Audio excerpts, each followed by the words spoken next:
Pollachi NGM கல்லூரியின் முதல்வர் அவர்களே, பேராசிரியர் பெருமக்களே, மாணவ மாணவியர்களே, அனைவருக்கும் என்னது பணிவான வணக்கங்களை தெரிவித்துக் கொள்ளுகின்றேன். நான் உங்கள் கல்லூரியின் தலைவர் வானவராயர் பேசுகிறேன். இன்று நமது தேசத்தின் மிகப்பெரிய ஒரு பலமாக கருதப்படுவது நம்முடைய இளைஞர்கள். இன்று நம்முடைய தேசத்தின் ஜனத்தொகையில் 60% கூடுதலாக இருப்பவர்கள் இளைஞர்கள். இந்த இளைஞர்களை நாம் எப்படி உருவாக்கப் போகின்றோம் என்பதை பொறுத்துத்தான் தேசத்தின் எதிர்காலம் இருக்கின்றது. அது குறித்து இன்று நாம் கொஞ்சம் சிந்திக்க வேண்டும். அதுவும் குறிப்பாக இந்த நாளின் சிறப்பை நீங்கள் அறிவீர்கள். சுவாமி விவேகானந்தர் மகா சமாதி அடைந்த தினம். இந்த தினத்தை நாம் ஒவ்வொரு ஆண்டும் நமது கல்லூரியில் சிறப்பாக அனுசரித்து அந்த மகான் வழங்கிய செய்தி, குறிப்பாக இளைஞர்களுக்கு வழங்கிய செய்தியை பற்றி பேசுவதை ஒரு மரபாக கொண்டிருக்கின்றோம். இன்று நான் கேள்விப்படுகின்றேன், நம்முடைய கல்லூரியின் முன்னாள் முதல்வர் அது குறித்து பேசப்போவதாக சொன்னார்கள். நானும் கலந்து கொள்ள வேண்டும் என்று தான் விரும்பினேன். ஆனால் சூழ்நிலையின் காரணமாக என்னால் கலந்து கொள்ள முடியவில்லை. இருப்பினும் இந்த நாளை நாம் முறையாக அனுசரித்து, நான் சொன்னது போல் இளைஞர்கள் மேன்மை உற அந்த மகான் சொன்னதை கொஞ்சம் நினைவு கூறுவது நம்முடைய கடமையாகும். இதை அவர் விரும்பியது. நல்ல கல்வியின் மூலமாக நம்முடைய இளைஞர்களை நாம் உயர்த்த வேண்டும். பிறகு அந்த உயர்வு பெற்ற இளைஞர்கள் தங்களை உயர்த்திய சமுதாயத்தை உயர்த்துவதற்கு அவர்கள் தங்களை அர்ப்பணித்து கொள்ள வேண்டும். இது மட்டுமே விவேகானந்தருடைய செய்தியாகும். காரணம், அவர் இளைஞர்கள் மீது அபாரமான ஒரு நம்பிக்கையை கொண்டிருந்தார். இளைஞர்கள் மனது வைத்தால் எதையும் சாதிக்க முடியும் என்று நம்பினார். மேலும் நீங்கள் சரித்திரத்தை கொஞ்சம் பின்னோக்கி பார்த்தால் எல்லா தேசங்களிலும் எல்லா காலங்களிலும் மிகப்பெரிய கால மாற்றங்கள் எப்பொழுது வந்திருக்கிறது என்றால், எப்பொழுது அந்த நாட்டின் இளைஞர்கள் தங்களை இணைத்து கொள்ளுகின்றார்களோ அப்பொழுது மட்டுமே தான் அது சாத்தியமாக இருக்கின்றது. நமது தேசத்தில் எடுத்துக்கொண்டாலும் உங்களுக்கெல்லாம் தெரியும், மகாகவி பாரதி என்ன சொன்னார். அதேபோல் மகாத்மா காந்தியடிகள் நம்முடைய சுதந்திர போராட்டத்தில் எந்த அளவுக்கு இளைஞர்களை அவர் அந்த போராட்டத்தில் இணைக்கச் செய்து அதன் மூலமாக நமக்கு சுதந்திரம் வாங்கி தந்தார் என்பது போன்ற வரலாறெல்லாம் உங்களுக்கு தெரியும். இத்தனைக்கும் காரணம், ஏன் எல்லோரும் இளைஞர்களையே முன்வைத்து பேசுகிறார்கள் என்றால் அதற்கு 3 காரணம் உண்டு. ஒன்று, இளைஞர்களாகிய உங்களிடத்தில் ஒரு திறந்த மனம் உண்டு.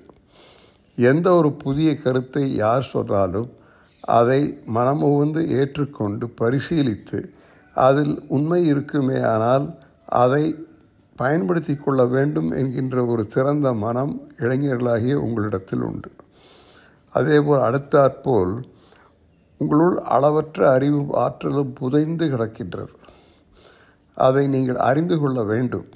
அறிந்து கொண்டால் மட்டும் போராது, அதை வெளிப்படுத்துவதற்கான யுக்திகளையும் தெரிந்து கொண்டு அதை செய்தால் செயற்கரிய காரியங்களை உங்களால் செய்ய முடியும். 3வது, உங்கள் வயதின் காரணமாக எந்த ஒரு ஒன்றையும் முயன்று செய்து பார்ப்போம் என்கின்ற தன்னம்பிக்கையும் துணிச்சலும் உங்களிடத்தில் உண்டு. பெரியவர்களாகிய எங்களிடத்தில் அது கொஞ்சம் குறைவாக இருக்கும். ஆனால் நீங்கள் நான் சொன்னது போல் எதையும் செய்து பார்க்கலாம் என்கின்ற ஒரு துணிச்சல் உங்களிடத்தில் உண்டு. இந்த 3 காரணங்களுக்காகத்தான் நீங்கள் வரலாற்றில் பார்த்தால் பெரிய மாற்றங்களை கொண்டு வர விரும்பிய தலைவர்கள் உங்களையே முன்வைத்து முதன்மைப்படுத்தி செய்திருக்கிறார்கள். இன்று நாம் செய்ய வேண்டியது அதுவே தான். அதைத்தான் சுவாமி விவேகானந்தர் சிறப்பாக செய்தார். அவர் என்ன செய்தார் என்றால், உங்கள் மனதிலே ஒரு கனவை விதைத்தார். பிறகு அதை பற்றி மட்டுமே சிந்தித்து கொண்டிருப்பதற்கான ஒரு அந்த திறனையும் உங்களுக்கு வழங்கினார். அடுத்தாற்போல் கடினமாக உழைப்பதற்கும், என்ன ஒரு தோல்விகளோ அல்லது தடைகளோ வந்தாலும் அதை பற்றி சிறிதும் கவலைப்படாமல் துணிச்சலோடு எதிர்கொண்டு முன்னேறுவதற்கான ஒரு தன்னம்பிக்கையை தந்தார். இறுதியில் அந்த இலக்கை அடையும் வரை எந்த காரணத்து கொண்டும் நீங்கள் வேறு திசையில் உங்கள் கவனத்தை செலுத்தாமல் இருப்பதற்கு வழி சொன்னார். இதை செய்ததன் காரணமாகத்தான் சுவாமி விவேகானந்தரை இன்றும் நாம் இளைஞர்களுக்கு ஒரு மிகப்பெரிய ஒரு ஒரு ஒரு தாக்கம் தந்த ஒருவராக நாம் கருதுகின்றோம். மேலும் அதன் காரணமாகத்தான் ஒவ்வொரு ஆண்டும் ஜனவரி 12, அதாவது சுவாமி விவேகானந்தர் அவதரித்த தினத்தை நம்முடைய தேசத்தில் நாம் இளைஞர்கள் தினம் என்று கொண்டாடுகின்றோம். ஒவ்வொரு இளைஞனும் சுவாமி விவேகானந்தரை தெரிந்து கொள்ள வேண்டும். அதற்கு சாதாரணமான தமிழிலும் ஆங்கிலத்திலும் சிறு சிறு நூல்கள் இருக்கின்றது.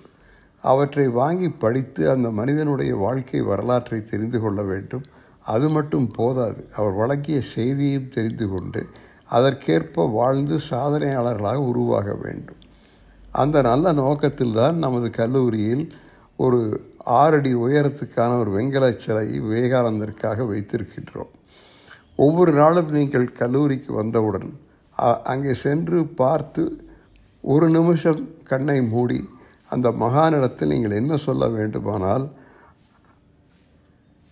எங்களுள் இருக்கின்ற ஆற்றலையும் அறிவையும் வெளிப்படுத்துவதற்கு தேவையான யுக்திகளை எங்களுக்கு சொல்லித்தர வேண்டும். கிட்டத்தட்ட அதைத்தான் நம்முடைய எம்ஜிஎம் கல்லூரியுடைய ஹியூமன் எக்ஸலன்ஸ் டிபார்ட்மெண்ட் என்று சொல்லக்கூடிய அந்த துறையில் நாம் செய்து கொண்டிருக்கின்றோம். ஒன்றை தெரிந்து கொள்ளுங்கள், இதை இவ்வளவு முறையாக செய்கின்ற ஒரு சில கல்லூரிகள் நம்ம கல்லூரியும் ஒன்றாக இருக்கும் என்று நினைக்கின்றேன்.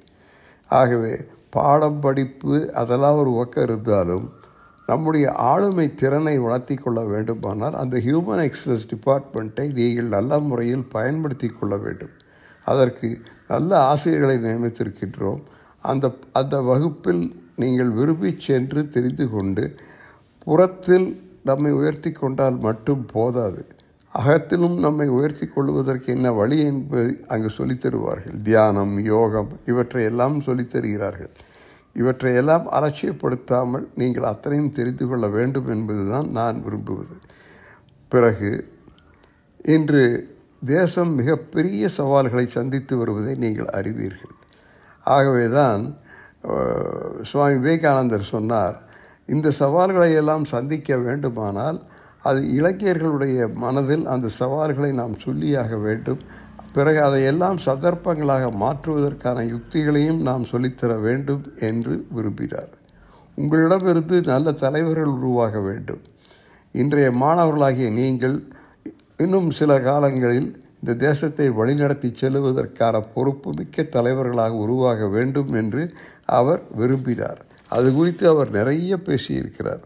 சொல்லப்போனால் சிகாகோவில் சென்று அந்த சரித்திர பிரசித்தி பெற்ற பேச்சை நிகழ்த்திவிட்டு இந்தியாவுக்கு திரும்பிய பிறகு சென்னையில் இதை பற்றி மட்டுமே ஒரு உரையாற்றி இருக்கின்றார். அது பதிவாகி இருக்கிறது. யார் வேண்டுமானால் எப்பொழுது வேண்டுமானால் படிக்கலாம். த task ahead for the youth என்று இளைஞர்களை எதிர்நோக்கி இருக்கின்ற சவால் என்ன என்று பேசியிருக்கிறார். அதை நீங்கள் தெரிந்து கொள்ள வேண்டும் என்பதுதான் நான் விரும்புவது. மற்றபடி இந்தியாவுக்கு எல்லாம் சிறப்பாக அமைந்திருக்கின்றது. குறைபட்டு கொள்ளுவதற்கு எதுவும் இல்லை. அது மனித வளமானாலும் சரி, இயற்கை வளமானாலும் சரி, கலாச்சார பலமானாலும் சரி, அனைத்தும் நமக்கு நிரம்ப பொருந்தி இருக்கின்றது. குறைபட்டு கொள்ளுவதற்கு எதுவும் இல்லை. இப்பொழுது தேவை என்ன? தேசத்தை பற்றி நமக்கு ஒரு கனவை வைத்திருக்க வேண்டும். இப்போ நம்ம ஒவ்வொருவருக்கும் ஒரு கனவு உண்டு. நான் வாழ்க்கையில் இதாக வேண்டும், அதாக வேண்டும் என்று கனவு இருக்கின்றது, இருக்கவும் வேண்டும். ஆனால் அதோடு நின்று விடாமல் தேசத்தை பற்றி ஒரு கனவு நாம் வைத்திருக்க வேண்டும். நீங்கள் சுதந்திர போராட்டம் கொஞ்சம் அதை தெரிந்து கொண்டால் ஒன்றை புரிந்து கொள்ளுவீர்கள். மகாத்மா காந்தியடிகள் தலைமையில் நடந்த அந்த போராட்டத்தில் அன்றைய மக்கள் அனைவரையும் அதில் இணைத்தார்.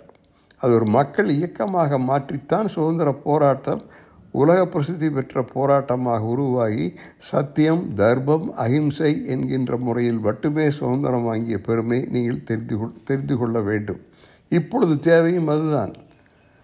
ஏதோ 5 ஆண்டுகளுக்கு ஒரு முறை சென்று வாக்களித்து விட்டால் யாரோ பார்த்து கொள்ளுவார்கள் என்று ஒதுங்கி இருக்கக்கூடாது. தேசத்தின் போக்கை நீங்கள் தெரிந்து கொள்ள வேண்டும்.